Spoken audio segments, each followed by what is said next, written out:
What does it take to get a building permit in California? That's a question that I often discuss with clients. It's sad. It's frustrating for me as a land surveyor. The number of clients I deal with that hires somebody that doesn't know what they're doing to help them get a building permit, and they get a $300 site plan, and they don't get their building permit. The local agency denies the building permit, and then they can't get a hold of the Yahoo that drafted the site plan. They stop returning phone calls. So it's kind of a take their money and run situation. So what does it take to get a building permit in California, even under the best of circumstances? It takes more than a $300 site plan in most places in California. Certainly in everywhere I work in the California Central Valley. So what I want to do is just explain what's going to be needed, best case scenario. So, this is the ideal situation. What's the least amount you're going to need to get your building permit approved? So I've got 4 things you're going to need. Okay, and again, this is best case scenario. Okay, so let me describe this. Let me describe kind of in my mind what the best case scenario is to go get a building permit. So you've got a good lot configuration. In other words, you're happy with the size and configuration of your parcel. You don't need to do a lot line adjustment. You don't need to subdivide. You're good with the lot lines where they are. Yet the use that you propose is compliant, so you're going to comply with the zoning. And you don't have to get a use permit or do anything funky like that. You don't have to get a zoning variance or a rezone. You're going to install some kind of either standard structure that already has plans or prefabricated structure that has plans. So you don't need any custom architectural design. And you got a vacant urban lot. So that it's flat, it's fenced on all sides, it's in the city. It's not a piece of raw land, wild land is what I call it. So in that situation where you have those 4 things, that's kind of my best case. Even in that best case, what do you need to get a building permit? You need more than a $300 site plan. So here's what you need to get a building permit. You still need a good site plan. It's not a $300 site plan. It's a good site plan. And I've got another video I'll link to, try and remember to link to in the comments, that talks about site plans. But here's what's got to be on your site plan to get your building permit. You need an accurate boundary, parcel boundary. The governing agency is going to need that to verify that you're not going to violate a building setback or encroach on a property line. So that site plan needs an accurate boundary. It needs good topographic mapping, and the agency is going to use that to verify the location of underground utilities and check on the drainage. Make sure you're not draining onto your neighbors or into a public street. They're going to need a sketch of the proposed improvements. It doesn't have to be full design plans in a lot of places, but they're going to need a rough idea of where you think you want to put stuff, the building, the driveway, the parking lot, the well. They're going to want to see if you're doing a prefabricated structure or just a standard structure that already has an approved set of plans that doesn't require custom design. They're going to want to see those plans. And then even in that situation where you have a prefabricated structure, the agency may want to know how are you going to integrate that structure with the site. So you may still need some civil design work to figure out how the foundation and drainage and sidewalk and driveway and everything is going to work with the structure. Okay, so that's best case scenario.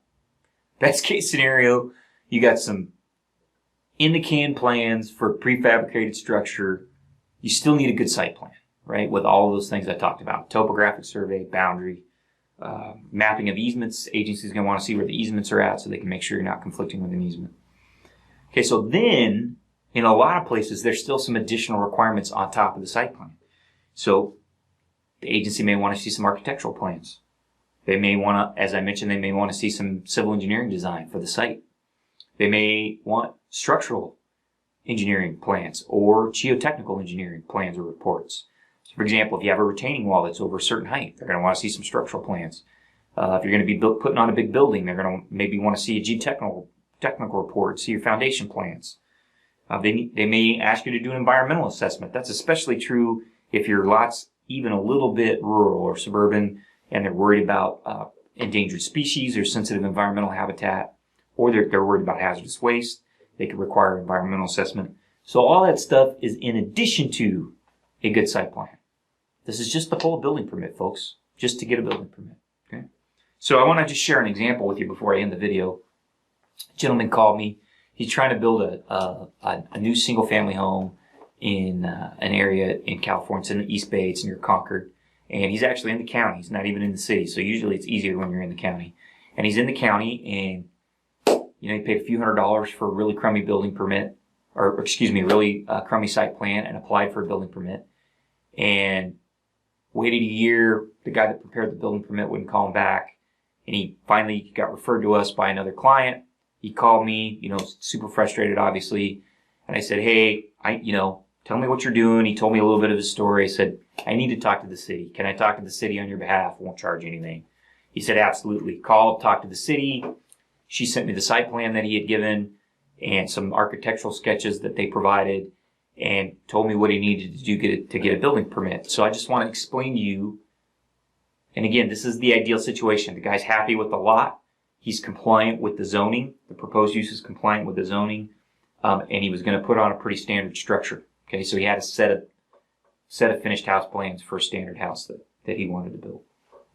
So here's what the city said he needed in addition to the site plan with a good survey.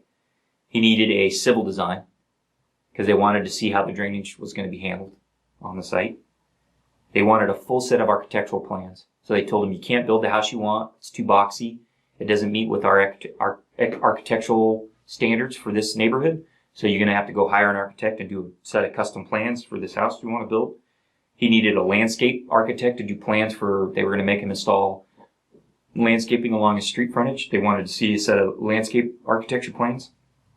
And they were going to ask him to put a fence along the front of the house, along the street, and they wanted architectural plans for the fence. So they wanted to see, full renderings of the fence with standard dimensions and materials and all that.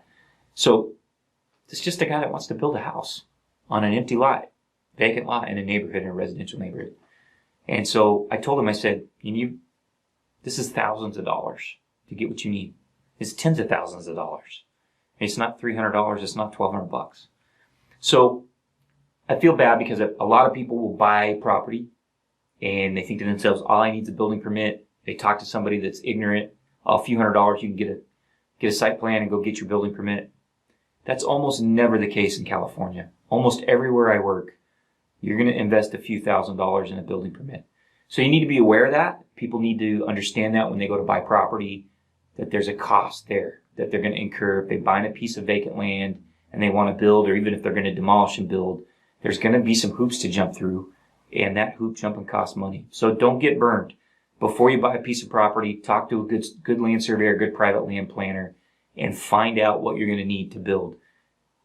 Don't take your architect's word for it. Don't take the person that works at the land planning counter. Don't take their word for it. Hire a qualified professional that's going to be looking out for your interests and that knows the rules of this game, and get the help you need before you buy.